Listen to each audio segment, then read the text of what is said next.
தகவல் தொழில்நுட்பத்துறை அமைச்சர். மாண்பு பேரவைத் தலைவர்களே, மாண்பு எதிர்க்கட்சி தலைவர் சில கருத்துக்களை கூறுகிறார். சில விளக்கம் நான் கூற கடமைப்பட்டிருக்கிறேன். உண்மை, அவர்கள் காலத்தில் லாக்டவுன் கூடுதல் நாள் நடந்தது. ஆனால் நம்ம ஆட்சிக்கு வந்த பிறகும் லாக்டவுன் நடந்தது. ஏன்னா இரண்டாவது அலை வந்து நம்மளும் கொஞ்ச நேரம் லாக்டவுன் பண்ணோம். ஒன்று. ரெண்டாவது, லாக்டவுன் பண்ணும்போது ஒரு நன்மை, ஒரு கேடு. கேடு, வருமானம் வரவில்லை, தொழில் நடக்கவில்லை. ஒரு நன்மை, பாதிப்பு எண்ணிக்கை, நம்பர் ஆஃப் கேசஸும் அவங்களுக்கு ட்ரீட்மெண்ட் செலவும் அதுக்கு தேவையான உட்கட்டமைப்பும் அவங்களுக்கு அந்த செலவு இல்லை. ரெண்டாவது அலை வரும்போது எண்ணிக்கை 10 மடங்குக்கு மேல் அதிகரிச்சது. எத்தனை பேருக்கு ட்ரீட்மெண்ட் கொடுக்கணும், எவ்வளோ ஹாஸ்பிட்டல் கட்டணும், எவ்வளோ ஆக்சிஜன் உருவாக்கணும். அதனால் பொருளாதாரம் உள்ளளவுக்கு முன்னேறியதை தவிர செலவும் அதற்கு மேல் பல மடங்கு அதிகரிச்சது. இதெல்லாம் ஒரு பக்கம் வச்சுட்டு அடிப்படையாக நான் 2-3 கேள்வி கேட்குறேன். இந்திய பொருளாதார சரிவு லாக்டவுன் நடந்ததை விட தமிழ்நாடு பொருளாதார சரிவு மிகவும் கம்மியாக நடந்தது.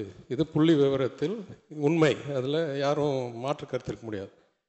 அதே சமயம் நம்மளுடைய நிதி நிலைமை இந்திய அளவுக்கு ஒப்பிட்டு பார்த்தால் அதே அளவுக்கு தான் பாதிக்கப்பட்டது. அரசாங்கத்தோடைய நிதி நிலைமை, பொருளாதாரம் பெட்டர் தென் நேஷனல் ஆவரேஜ்.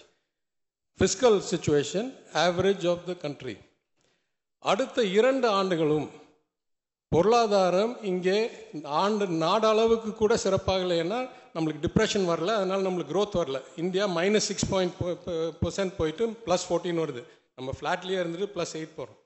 ஆனாலும் இந்திய அளவுக்கு சராசரியை பார்த்தாலோ இல்லை வேற எந்த மாநில அளவுக்கு பார்த்தாலோ அந்த 2 ஆண்டு நம்மளுடைய நிதி நிலைமை முன்னேற்றம் இந்தியாவிலேயே நம்பர் 1 இருந்தது என்றதை இங்கே நான் சுட்டிக்காட்ட விரும்புகிறேன்.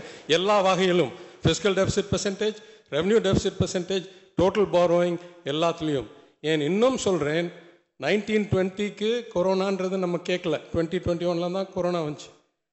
22-23ல் 1920ல் வாங்கின ரெவன்யூ டெபிசிட் அளவுக்கு தான் நம்மளுடைய ரெவன்யூ டெபிசிட் இருந்துச்சு 3 வருஷம் கழிச்சு ரூபாய் கணக்கில்.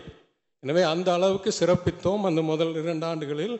ஈவன்தோ பாதிப்பும் அவ்வளோ இல்லை, வளர்ச்சியும் அவ்வளோ இல்லை, கோவிடை நம்ம நாட்டுக்கு ஒப்பிட்டு பார்த்தாலும்.